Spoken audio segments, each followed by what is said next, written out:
பரிசுத்த நாமத்திற்கு ஸ்தோத்திரம்.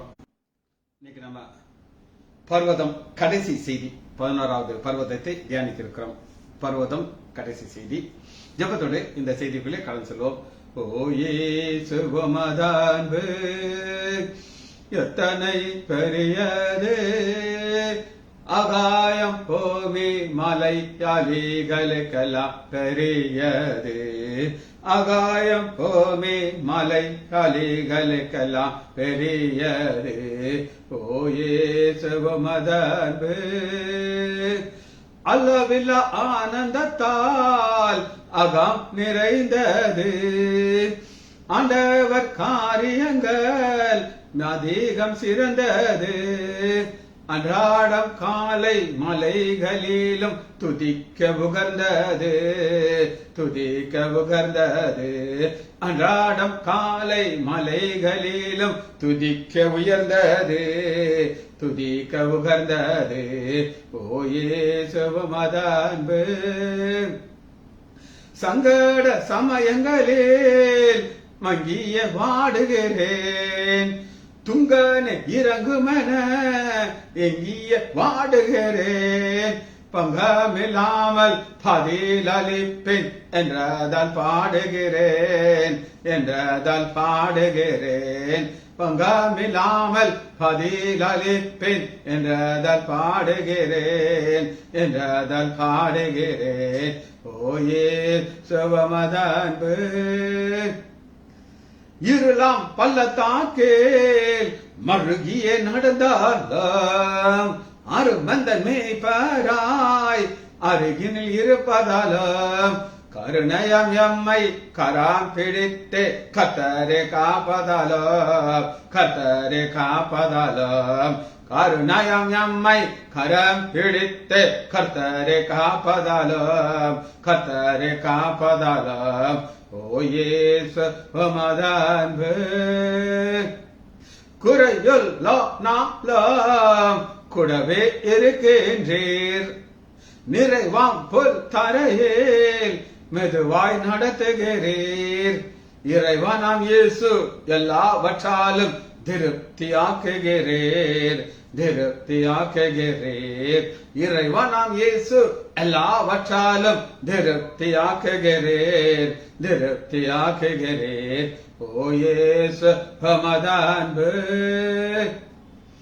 தேவனுடைய வீட்டில் சித்தப்படி துதிப்பேன், ஏக இதயமுடன் என்றும் அதை மதிப்பேன், ஆராதிக்க இருக்கராமாம் இயேசு அல்லேலூயா ஆமென், அல்லேலூயா ஆமென், ஆராதிக்க இருக்கராமாம் இயேசு அல்லேலூயா ஆமென், அல்லேலூயா ஆமென். இயேசுவே நாமத்தினாலே ஜெபங்கள் பிதாவே ஆமென். கர்த்தருடைய பரிசுத்த நாமத்திற்கு ஸ்தோத்திரம். Arockiaraj brother praise the Lord.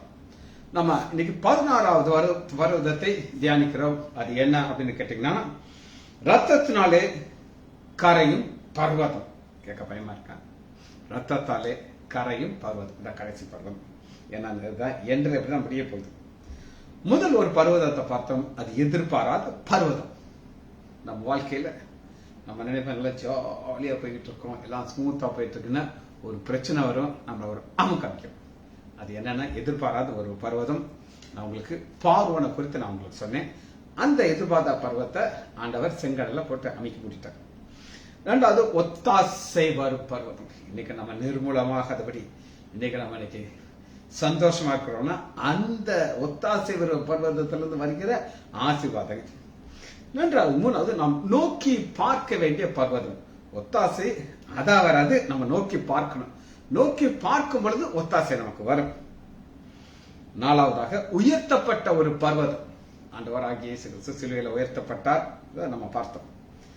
அது 5வது பர்வதம். 6வது கேடு உண்டாக்கும் பர்வதம்.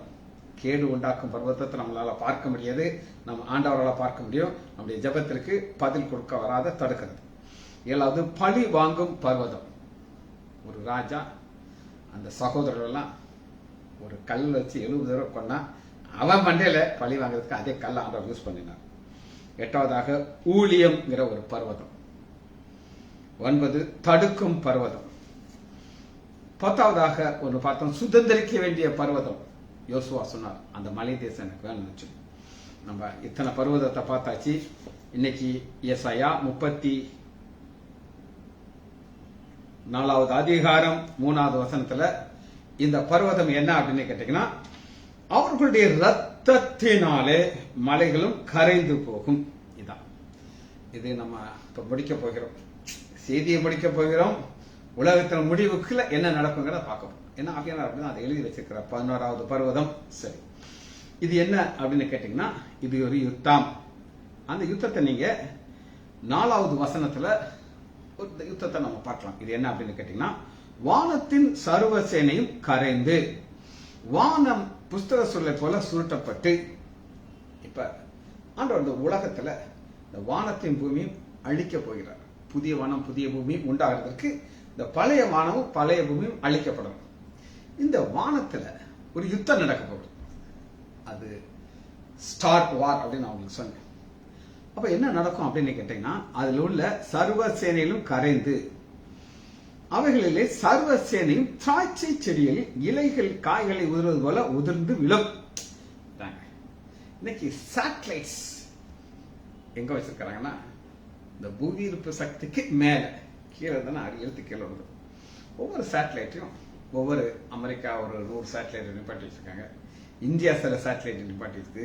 நம்ம விருதுநகர்ல இருந்து ஆரோக்கியராஜ் நாகரத்னம் அதை பார்த்துட்டு இருக்காங்க. நான் இங்க சொல்றத அவங்க கேட்கறாங்க. இங்க இருந்து சேட்டலைட் போய் அங்க இருந்து இன்டர்நெட் வழியாக பார்க்கறாங்க. இப்ப இந்த சேனைகள் எதுக்காக வச்சிருக்காங்க அப்படின்னு கேட்டீங்கன்னா, யுத்தம். இப்ப அமெரிக்கா ஒவ்வொரு தேசத்தையும் கண் நோக்கி பார்த்துக்கிட்டே இருக்குது, எந்த தேசத்துல என்ன செய்யறாங்க சொல்லி. பெரிய ஒரு யுத்தத்துக்கு எல்லாம் ஆயத்தமாயிட்டு இருக்கிறாங்க. ஆண்டவர் ஒரு பெரிய பவர்ஃபுல் பர்சன், டொனால்ட் ட்ரம்ப். என்ன நடக்கும்னு தெரியாது, ஆனா ஆண்டவர் தெரியும் என்ன நடக்க போகுது. இந்த நேரத்துல இவர்களால எவ்வளவு அழகா பார்க்க முடியும் அப்படின்னு கேட்டீங்கன்னா, ஒரு நடந்த சம்பவத்தை உங்களுக்கு நான் சொல்றேன். என்னுடைய அண்ணனுடைய ஒரு சொந்தக்கார பையன், அவரு அமெரிக்கால இந்தியாவுக்கு ஒரு 2 மாசம் வெக்கேஷனுக்கு வர்றார். அப்பா ஃப்ரெண்டு கேட்கறான், நீ 2 மாசம் இருக்க மாட்டேல, உன் வீட்டு சாவி போட்டு நான் எனக்கு கொஞ்சம் ரெஸ்ட் எடுக்கணும்னு அங்கே போய் எடுத்துக்கிட்டு வீட்டு இருக்க. அந்த மாதிரி don't do all illegal business, எந்த பொண்ணுகளையும் கூட்டு வரக்கூடாது. This is a house, it's not a hotel அப்படின்னு ஸ்ட்ரிக்டா சொல்லியிருக்காங்க. சச் நைஸ் பாய் ஆஷ்வேஷ்னு சொல்லியிருக்காரு. இவர் விருதுநகர் வந்துட்டார். இங்க ஒரு கேமரா பொறுத்திருக்காரு வீட்டுக்கு முன்னாடி. அவன் எனக்கு தெரியாது, இந்த கேமரா வழியா பார்த்துட்டு இருக்காங்க. இவருடைய 2-3 கேர்ள் ஃப்ரெண்டோட கதவை திறந்து உள்ள போன உடனே ஒரு போன் அடிக்கிறாரு. Please you are entering inside my house with 3 girls. அப்படியே திரும்ப வந்துரு, இல்லைன்னா something I will complaint to police. அவன் ஷாக் அடிச்சிருச்சு பாருங்க. விருதுநகர்ல உட்காந்துக்கிட்டு அவன் வீட்டுக்குள்ள யாரோட போறான்னு வேணாலும் பார்க்க முடியும். இது சாதாரண கம்ப்யூட்டர். இது எதனாலன்னா, இந்த சர்வர் சேனையும் ஆண்டவர் என்ன செய்ய போறான்னு அதை ஒழுக்க போகிறார். ஏன்னா இது இருக்கிற வரை யுத்தத்தை ஒரு வேற லெவலுக்கு கொண்டு போகணும். அதனாலதான் வானங்கள் என் பட்டையும் வெறி கொண்டது. இதோ ஏதேமில் நான் சங்காரத்திற்கு நியமிக்க ஜனத்தினா அது நியாயம். சங்காரத்திற்கு நியமிக்கப்பட்ட ஜனத்தினுடைய ரத்தத்தினால்தான் இந்த பர்வதம் கரைய போகுது. ஆண்டவர் சொல்றாரு பாருங்க, 6வது போஸ்ராவிலே கர்த்தருக்கு ஒரு யாகமும் ஏதோம் தேசத்திலே மகா சங்காரம் உண்டு. இதெல்லாம் ஆண்டவர் பிக்ஸ் பண்ணிட்டார். இந்த நாட்கள்ல இந்த இது நடக்கும். சரி, கர்த்தருடைய பட்டயம் ரத்தத்தினாலே திருப்தியாகி நிலத்தினாலே பூரிக்கிறது. ஆட்டுக்குட்டிகள் கடாக்கள் ரத்தத்தினாலும் ஆட்டு கடாக்களுடைய குண்டிகாலும் அது திருப்தியாகும். இதெல்லாம் என்ன நடக்குது அப்படின்னு கேட்டீங்கன்னா, 8வது அது கர்த்தர் பழிவாங்கும் நாள், சீயோனுடைய வழக்கு நிமித்தம் பதிலளிக்கும் நாள். என்ன அப்படின்னு நீங்க கேட்டீங்கன்னா, ஆண்டவருடைய பிள்ளைகளுக்கு விரோதமாக பேச விட மாட்டாங்க. இன்னைக்கு ரைட் நவ் ஆபிரகாமுக்கு உண்டான ஆசீர்வாதத்தை கடந்து வந்துட்டு யார் யாரெல்லாம் ஆபிரகாமை ஆசீர்வதிக்கிறார்களோ, இஸ்ரேல் தேசத்தை ஆசீர்வதிக்கிறார், அவங்கள ஆண்டவர் ஆசீர்வதிக்கிறார். யார் யாரெல்லாம் இஸ்ரேல் தேசத்துக்கு விரோதமாக இருக்கிறார்களோ அழிக்கிறார். உங்களுக்கு நான் பெரிய செய்திகள் கொடுத்திருக்கேன். நம்ம அங்க போகல, இதுதான் நடக்க போகிறது. இது ஒரு அருமகதம் யுத்தம். வாசிக்கமா ஏசாயா 25வது அதிகாரம் 6வது 25:6. இப்ப நம்ம ஒரு யுத்தத்தை ஒரு வித்தியாசமான லாங்குவேஜ்ல ஆண்டவர் எழுதி வச்சிருக்காரு. அது என்னன்னு பாப்போமா? சேனைகளின் கர்த்தர் இந்த மலையிலே, எந்த மலை அப்படின்னு கேட்டீங்கன்னா, எந்த மலை ரத்தத்தினாலே கரைய போகிறதோ அந்த மலை. இந்த மலையில சகல ஜனங்களுக்கும் ஒரு விருந்தை ஆயத்தப்படுத்துவார். இந்த சகல ஜனங்கிறது யார நான் உங்களுக்கு சொல்ல போறேன். ஆச்சரியமா, அது கொளுத்த பதார்த்தங்களும் பழமையான திராட்சரசமும் ஊனும் நினமும் உள்ள பதார்த்தங்களும் தெளிந்த பழமையான திராட்சரசமும் நிறைந்த விருந்தா இருக்கும். இதெல்லாம் நீங்க பாத்தீங்கன்னா மனுஷங்கள் சாப்பிட விருந்தமா இருக்கு. ஆனா இது மனுஷர்களுக்கு இது யாருக்கு நான் காட்டப்படுறேன். அந்த நேரத்துல இங்க ஒருத்தருடைய ஒரு ஒரு ஒரு ஒரு பவரை வெளிக்கிறார் பாருங்க. 7வது வசனம், எசாயா 25:7. சகல ஜனங்கள் மேலுள்ள முக்காட்டையும் சகல ஜனங்களை மூடி இருக்க மூடலையும் இந்த மலையிலே அகற்றப்படுவார். முக்காடு, மூடல், சகல ஜனம். 2 வகையான ஜனங்களை நான் உங்களுக்கு காட்டுறேன். ஒரு ஜனம் ஆண்டவரோட கூட யுத்தத்துக்கு போகிற ஜனம், சகல ஜனம். இன்னொரு ஜனம் யாருன்னா ஆண்டவருக்கு விரோதமாக சாத்தானுடைய ஒரு கூட்டம். 2 கூட்டமும் முக்காடுகிறதுனா அந்த கவரிங் போயிடும். அந்த ட்ரூ கலர் ஆண்டவர் காட்டுவார். அவருடைய பிள்ளைகள் யுத்தத்துல வரப்போகிறாங்க குதிரையில, ஆண்டவரோட கூட அருமோதல் யுத்தத்துக்கு வருவாங்க. ஆனா எதிரியுடைய நிலைமையைத்தான் நம்ம பார்க்கிறோம். அவருடைய ரத்தத்தினாலே மலைகள் கரைந்து போகும். சரி, அது யார் அப்படின்னு கேட்டீங்கன்னா 8வது வசனம், எசாயா 25:8. அவர் மரணத்தை ஜெயமாக விழுங்குவார். மரணத்தை ஜெயமாக விழுங்குறது யார் அப்படின்னு கேட்டீங்கன்னா நம்முடைய ஆண்டவராகிய இயேசு கிறிஸ்து. எப்படி காட்டுறாங்களுக்கு? 1 கொரிந்தியர் 15வது அதிகாரம், 1 கொரிந்தியர் 15வது அதிகாரம்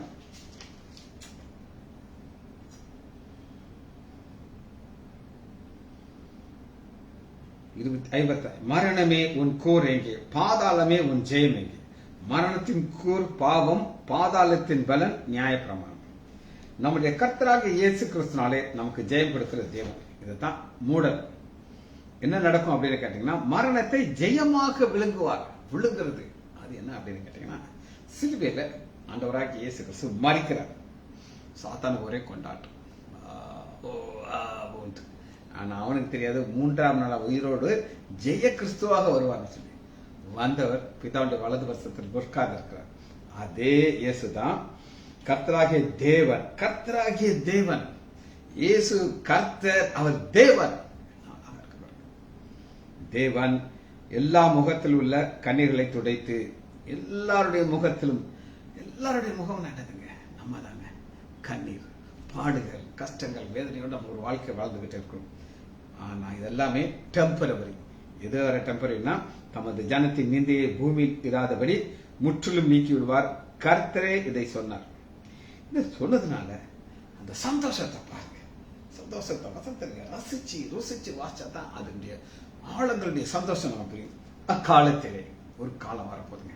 இந்த காலத்துல என்ன நடக்கும் அப்படின்னு கேட்டீங்கன்னா, நம்மளுடைய ஜீவன் கிறிஸ்து இயேசுக்குள்ள மறைந்திருக்கும். மறைந்த ஜீவன் அது வெளிப்படும் பொழுது இவரே நம்முடைய தேவன், இவருக்காக காத்திருந்தோம், இவரே நம்முடைய தேவன். எத்தனையோ கிண்டல் அடிச்சிருப்பாங்க. அதுவும் நம்ம ஆரோக்கியராஜ் மாதிரி கத்தோலிக்க சமூகத்திலிருந்து அது வெளியே வந்து ரொம்ப கஷ்டம், பயங்கர கிண்டல் அடிச்சிருப்பாங்க. ஆனா இவருக்காக காத்திருந்தோம், இவர் நம்முடைய ரட்சிப்பார், இவரை கர்த்தர், இவருக்காக காத்திருந்தோம், இவருடைய ரட்சிப்பினாலே கலிகூர்ந்து மகிழும். அடுத்து பாருங்க, கர்த்தருடைய கரம். அவங்களுக்கு ஏற்கனவே சொல்லியிருக்கேன், கர்த்தருடைய கரம் யாரோட இருந்துச்சுன்னா இஸ்ரேல் மக்களோட இருந்துச்சு. எதிரி கூட என்ன இருந்துச்சு அப்படின்னு கேட்டீங்கன்னா, பார்வோனுடைய 600 ரதம், பிரதான ரதம், எக்ஸெட்ரா எக்ஸெட்ரா எல்லாம் இருந்துச்சு. ஆனா கர்த்தருடைய கரம் இருந்தனால அவன் அப்படியே உள்ள தூக்கி போட்டுட்டான். அது போலங்க நம்ம பாக்குறோம், கர்த்தருடைய கரம் இந்த மலையிலே தங்கம், கூலம் எருக்களை மிதிக்கிறது போல மோவாப் அவர் கீழே மிதிக்கப்படும். மிதிச்சு வர்ற ரத்தத்தினாலதான் அந்த மலை முழுவதும் கரைந்து போகுது. எப்படி கரைந்து போகுது? ரத்தத்தினாலே கரைந்து போகிற ஒரு காரியத்தை நான் உங்களுக்கு காமிச்சேன். சரி, இப்ப நம்முடைய ஆண்டவராகிய இயேசு கிறிஸ்து, இவரே நம்முடைய தேவன், இவருக்காக காத்திருந்தோம். காத்திருக்கும் பொழுது அவர் எப்படி வெளிப்பட போகிறார் அப்படின்னு நீங்க கேட்டீங்கன்னா வெளிப்படுத்துறதை எடுத்துக்கொள்ளுங்க. அவர் எப்படி வெளிப்பட போகிறார்?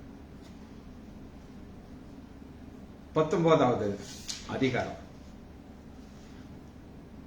16. பின்பு பரலோகம் திறக்கிறதை கண்டேன். இதோ வெள்ளை குதிரை காணப்பட்டது. அதன் மேல் ஏறியிருந்தவர் உண்மையும் சத்தியம் உள்ளவர் என்று சொல்லப்பட்டது. அவர் நீதியாய் நியாயத்திற்கு யுத்தம் பண்ணுகிறார். இதான் 60வது யுத்தத்துல நம்முடைய ஆண்டவராகிய இயேசு கிறிஸ்து வெள்ளை குதிரையில வரப்போகிறார். அவருடைய கண்களிலே அக்னி ஜுவாலை இருந்தது. அவர் சிரசின் மேல் அநேக கிரீடங்கள் இருந்தது. அப்ப எல்லாரும் எங்களுக்கு இது தகுதி கிடையாது, நீங்க தான் ராஜாதி ராஜான்னு சொல்லி எல்லாத்தையும் அட்டு கொடுக்குறாங்க. இப்ப பரலோகத்துல அந்த ஒரு சேனை வரப்போகுது. கேட்டுக்கோங்க, இவர் வர்றாரு, இவருக்காக காத்திருந்தோம், இவர் ரட்சிக்க வல்லவர். பரலோகத்தில் உள்ள சேனைகள் வெண்மையும் சுத்தமான மெல்லிய வஸ்திரம் தரித்தவர்களாய் வெள்ளை குதிரையின் மேல் அவருக்கு பின் சென்றார்கள். நம்ம இப்ப ஒரு யாகத்தை நான் உங்களுக்கு காமிச்சேன். ஒரு விருந்தை வச்சிருக்கிறாரு. அந்த விருந்தை நம்ம பார்க்க போறோம். நான் உங்களுக்கு சொன்னேன், இந்த விருந்து மனுஷனுக்காக கிடையாது, மனிதனுக்காக இந்த விருந்து கிடையாது. அறுமுக யுத்தத்தில் யுத்தம் நடக்குது.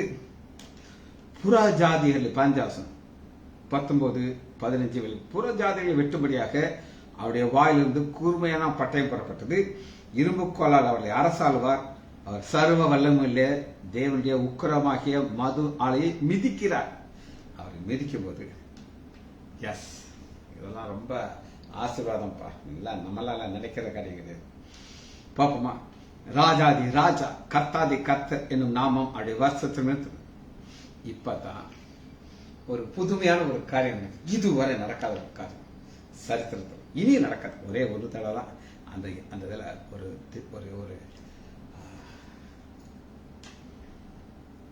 தூதன் சூரியனில் நிற்க கண்டேன். அவன் வானத்தின் மத்தியில் பறக்கிற சகல பறவைகளையும் பார்த்து, யுத்தம் முடிஞ்சிருச்சு, எல்லாம் டெட் பாடியா கிடக்குது, இதை கிளியர் பண்ணணும். உங்களுக்கு தெரியும், நாங்க படிக்கும்போது காக்காக்கு ஒரு பேர் என்ன அப்படின்னு கேட்டீங்கன்னா நேச்சுரல் தோட்டி. நான் காலையில ஜாகிங் போவேன். அப்ப ஒரு தவளை அந்த லாரியில ஏதாவது செத்து போய் கிடக்கும். எங்கதான் அந்த காக்காக்கு வாசம் வருமோ அப்படியே வந்து அழகா அதை கொத்தி கொத்தி கொத்தி சாப்பிட்டு அதை ஒண்ணு இல்லாம ஆக்கிடும், கிளியர் பண்ணிடும், ரோட கிளியர் பண்ணிடும். அது மாதிரி அந்த தூதன் ஒரு அழைப்பு கொடுக்கிறான். அழைப்பு கொடுத்து என்ன அழைப்பு கொடுக்கிறான் அப்படின்னு கேட்டீங்கன்னா, நீங்கள் ராஜாக்களின் மாமிசத்தையும் சேனை தலைவர்களின் மாமிசத்தையும் பலவான்கள் மாமிசத்தையும் குதிரைகளின் மாமிசத்தையும் அவை மேல் ஏறியர்களின் மாமிசத்தையும் சுவாதீன அடிமைகள் சிறியோர் பெரியர் இவருடைய மாமிசத்தையும் பட்சிக்கும்படிக்கு மகா தேவன் கொடுக்கும் விருந்துக்கு கூடிவார்கள் சத்தம் என்று கூப்பிடுங்க. இது எல்லாம் பார்த்தீங்கன்னா உங்களுக்கு எல்லாருக்கும் நல்லா தெரியும். மட்டன் டேஸ்ட் வேற, சிக்கன் டேஸ்ட் வேற, பீஃப் டேஸ்ட் வேற, போர்க் டேஸ்ட் வேற. அதுபோல எல்லாமே மனுஷர்கள் தான். ஆனா ராஜா எப்படி இருப்பாருன்னா ரவாஸ்கரி பார்த்துருக்கீங்களா? ரவாஸ்கரி நிறைய கொழுப்பு இருக்கும். ராஜா சாப்பிட்டு சாப்பிட்டு அந்த ராஜாக்கள் எல்லாத்தையும் செத்து போயிடுறாங்க. அவங்க சாப்பாடு அவங்க மாப்பிட்டம் வேணுமா, வா இதுக்கு எடுத்து சாப்பிட்டுக்கலாம். அடுத்து பாருங்க, பலவான்கள் மாமிசம் சேனை தலைவர். பலவான்கள்னா அவங்க எல்லாம் அப்படியே பாடி அப்படியே 6 பேக் வச்சிருப்பாங்க. அதை நல்லா ஃப்ரெஷ் சாலிட் மட்டன் உங்களுக்கு வேணா நான் எடுத்துக்கலாம் அப்படின்னு சொல்லி, பின்பு மிருகம் பூமியின் ராஜாக்கள் அவருடைய சேனைகள் குதிரையோடு ஏறிகளும் அவர்கள் யுத்தம் கேட்டேன். இந்த யுத்தத்துல பிடிக்கும் போதுதான் ஆண்டவர் சொல்றாங்க எல்லாத்தையும் நினைச்சு இப்படி சாப்பிடலாம். பாருங்க 21 குதிரை மற்றவர்கள் குதிரை மேல் ஏறிந்தவருடைய வாய்ந்த புறப்பட்ட கொல்லப்பட்டார்கள். அவருடைய மாமிசத்தினால் பறவைகள் யாவும் திருப்தி அடைஞ்சிருச்சு. அப்பா சூப்பர் சாப்பாடு எங்களுக்கு கிடைச்சிருச்சு. ஏன்னா தூதன் கூப்பிடுறாரு, சாப்பாடு ரெடியா இருக்குன்னு சொல்லி இது வந்து எல்லாத்தையும் கிளியர் பண்ணிருச்சு. இதுதான் ஆண்டவர் கொடுக்கிற ஃபீஸ்ட். இந்த இதுக்காகத்தான் நிச்சயம் அழைக்கிறார்.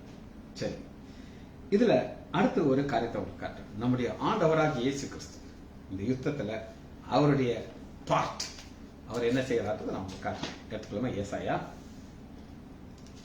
63வது அதிகாரம். ஏசாயா 63வது அதிகாரம் 1 வசனம். அங்க நான் காமிச்ச பாத்தீங்களா? ஏதோம் போஸ்ரா, அதே இது இங்க சொல்றோம். எப்பவுமே அவங்க ஒரு பாட்டா காட்டுவாங்க, எல்லாத்தையும் ஒன்னா காட்ட மாட்டாங்க. ஏதோ மேலும் அதில் உள்ள போஸ்ரா பட்டணத்திலிருந்து சாயம் தீர்த்த வஸ்திரங்களாய் மகத்துவமாய் உடுத்தியிருக்கிறாகும். தனது மகத்துவமான வல்லமையில் எழுதியிருக்கிற இவர் யார்? யார்? அதுக்கு ஆன்சர் கொடுத்துட்டு பாருங்க. நீதியாய் பேசி ரட்சிக்க வல்லவர் ஆகிய நான் தானே. இப்ப ஆண்டவராக இயேசு கிறிஸ்து அற்புதம் ஃப்ரண்ட் லைன்ல நிக்கிறார். ஏன்னா அவர்தான் ராஜாதி ராஜா, வெள்ளை குதிரையில வர்றாரு. இந்த யுத்தத்துல எத்தனையோ பேர்கள் மறிக்கிறாங்க. உம்முடைய உடுப்பு சிவப்பாகவும் மிதிக்கிற வஸ்திரங்கள் போல இருக்கிறது. அநேகர் இதை தப்பா என்ன சொல்லுவாங்கன்னா, சிலுவையில ஆண்டவராகி இயேசு கிறிஸ்து அது கிடையாது. ஏன் அது கிடையாது அப்படின்னு நீங்க கேட்டீங்கன்னா, நான் ஒருவனாய் ஆலயம் மிதித்தேன். சிங்கிள் யாரும் கிடையாது, எல்லாம் போயிட்டாங்க. ஜனங்கள் ஒருவனும் என்னோடு இருந்தது. நான் என் கோபத்திலே அவர்களை மிதித்து என் உக்கிரத்தில் அவரை நசுக்கி போட்டேன். ஆதலால் அவர்கள் ரத்தம் என் ரத்தம். அவர்கள் ரத்தம், இது ஆண்டோடைய ரத்தம் கிடையாது. இதை ஒரு சில ஸ்காலர்ஸ் என்ன சொல்றாங்க அப்படின்னு கேட்டீங்கன்னா, அவங்களுடைய பைபிள் ஸ்டடி போய் இந்த ஒரு வசனத்தை எப்படி எடுத்துக்கிறாங்கன்னா, இன்னைக்கு ரைட் நவ் அமெரிக்கா இஸ்ரேலுக்கு தோல் கொடுத்துட்டு இருக்கும். இப்படி யாராவது ஏதாவது சொன்னா பார்த்துக்கோ, ரைட் டைம் ஆண்டவர் யாரை கொண்டாரு சொல்லுங்க, ஒரு பவர்ஃபுல் ட்ரம்ப், டொனால்ட் ட்ரம்ப், வயதானவர். எல்லாரும் அந்த காமெடியா நினைச்சாங்க.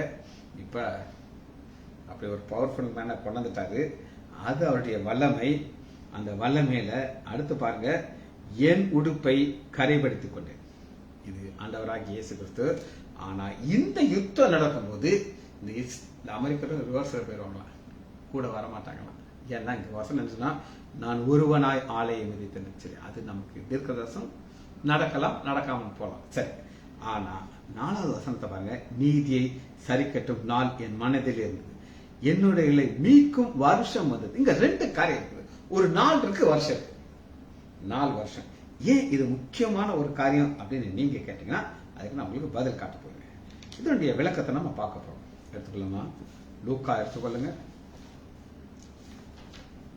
லூக்கா 4வது அதிகாரம் 19வது வசனம். நம்முடைய ஆண்டவராகிய இயேசு கிறிஸ்து அவர் பிறந்த ஊருக்கு போயிருக்கார். 16வது வசனம். தாம் வளர்ந்த ஊராகிய நாசரேத்துக்கு வந்து வழக்கத்தின்படி ஓய்வு நாளுக்கு போகிறார். அவர் உள்ள போன உடனே ஏசாயா புஸ்தகம் கொடுக்கறாங்க. அதை திறந்து வாசிக்கிறார். வாசிச்சு 19வது வசனத்துல, கர்த்தருடைய அனுகிரக வருஷத்தை பிரசித்தப்படுத்தும் என்னை அனுப்பினார். கர்த்தருடைய அனுகிரக வருஷம். ஆனா அவர் எதை சொல்லல அப்படின்னு நீங்க கேட்டீங்கன்னா, ஏசாயா 63வது அதிகாரம் 4வது, நீதியை சரிக்கட்டும் நாள் என் மீட்கும் வருஷம். வருஷம் இருந்துச்சு, நாளக்கம்.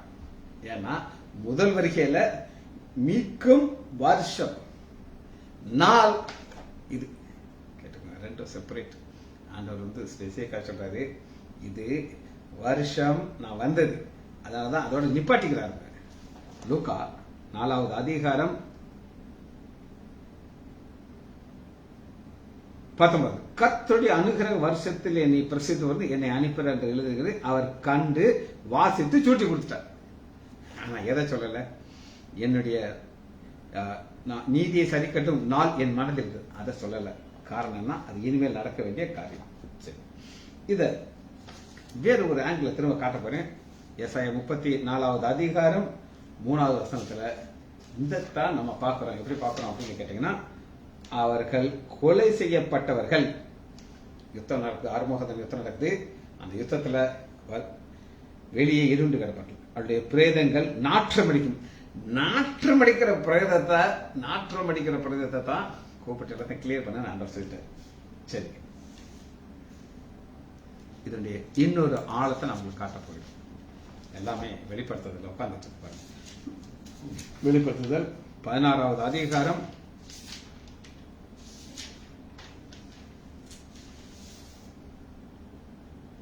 12வது.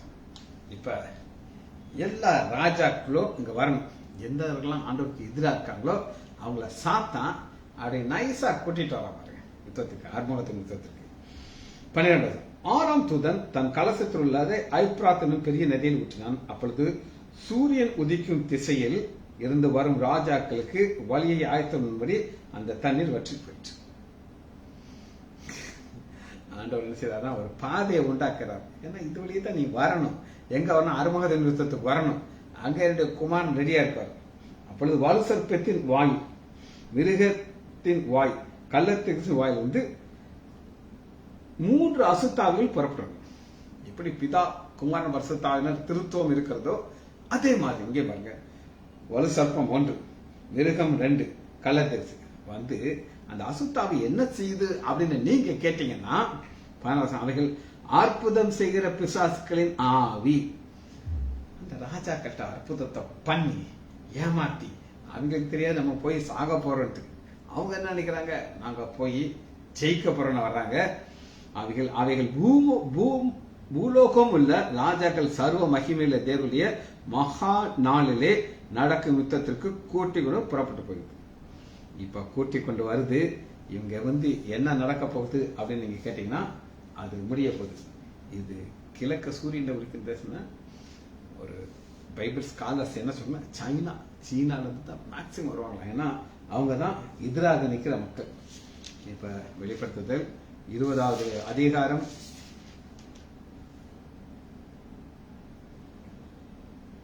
7வது வசனம்.